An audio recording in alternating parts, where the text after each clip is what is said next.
Hey guys, make sure you stand till the end. One common mistake people make when replacing fuses relays that can cost you thousands of dollars in repairs. Stay with us, we'll explain what it is.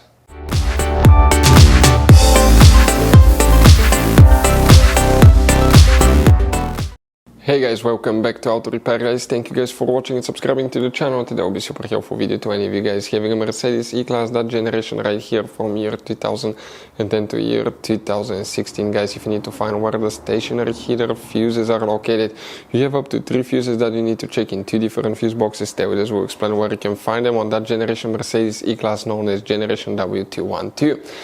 Also, we'll talk where you can buy cheap parts, tools, fuses, relays, that way you do not waste money and time, and why it's always a good idea to test fuses and relays. All that will be covered absolutely free for your convenience. Make sure you stay until the end. So, before we start, let us tell you a little bit about us guys. Now, if you have a Mercedes E-Class, that generation from year 2010 to year 2016-17 guys, this is the W212 guys.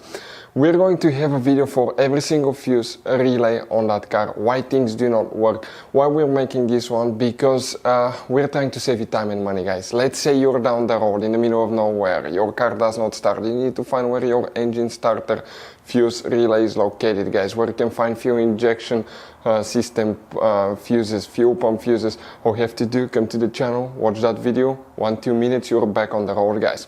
In addition, we'll share where you can buy cheap parts and tools, that way you do not waste your money and time. Every single car we get here at the garage, we try to make guys at least 200 to 300 free repair videos. We take them completely apart, we show you how to fix mechanical, electrical, engine work guys, body work, a little bit of everything. And we have more than 12,000 free repair videos on our channels that can save you thousands of dollars guys in free repair videos. Check it out if you need help with that. So let's go ahead and start on it now. So stationary heater fuses, where we can guys expect to find them on that generation Mercedes E-Class here. This guys here is the pre-facelifted model. This is the facelifted model, but that's the same generation, so you have the same fuse boxes. You, by the way, have multiple fuse boxes. Today we work in 2 of them. The first one, we need to open the trunk. Once you guys open the trunk, here on the side you have that cover. Open the cover, underneath you'll find the main trunk fuse box with a layout that looks like this one here. Before we guys continue, let's explain quickly why it's always a good idea to test fuses and relays. So, it is super important guys to always test fuses and relays, and something else as well, common mistakes people make. Sometimes you may think that a fuse is good, or you cannot actually see if the fuse is clearly burned, and in that case guys, you may put the fuse back together and you may end up spending money and time on parts you don't need, and all you have to do is just test the fuse. So we'll put a link in the description of the video below how to test the fuse. It takes only a few seconds to find out for sure if it's good or bad. The same thing for relays guys, okay? Some of those could be really expensive on cars, so we'll put a link in the description of the video below how you can test relays. And for some certain fuses guys, it's important to disconnect the car battery when removing them, otherwise you can burn the electronics. And for instance, working on airbags, fuses or anything like that, you need to wait at least 1 hour after disconnecting the car battery. And if you're not qualified and certified to work on airbag system, I will never recommend to do that guys.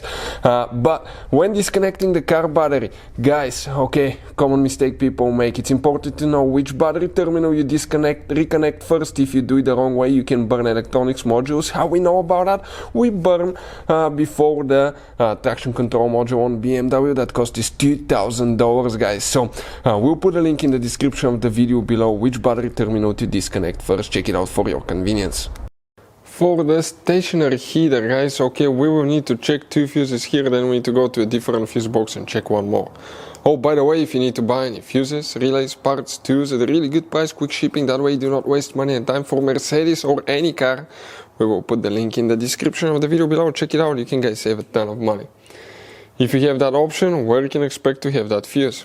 So if we come here, first we're going to zoom in a little bit. Next to every fuse you have a number, that's 73. That's the first fuse that you need to check, fuse number 73. The second fuse will be, it really depends now guys, okay, on which car you have and stuff like that, but that's 74, 75 right here. So these 2 fuses, 73 and 75. Then you need to guys open the hood on your Mercedes, okay, E-Class. And in the engine, that's the engine pre-fuse box on the passenger side where the positive jump starter terminal is. If you remove it, it looks like this one. That's another angle. If you open that pre-fuse box, you have multiple integrated fuses, guys.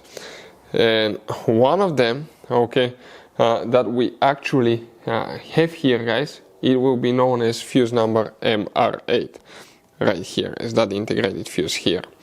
So that's another stationary heater fuse. Hopefully the video will be helpful. Thank you for watching. See you next time.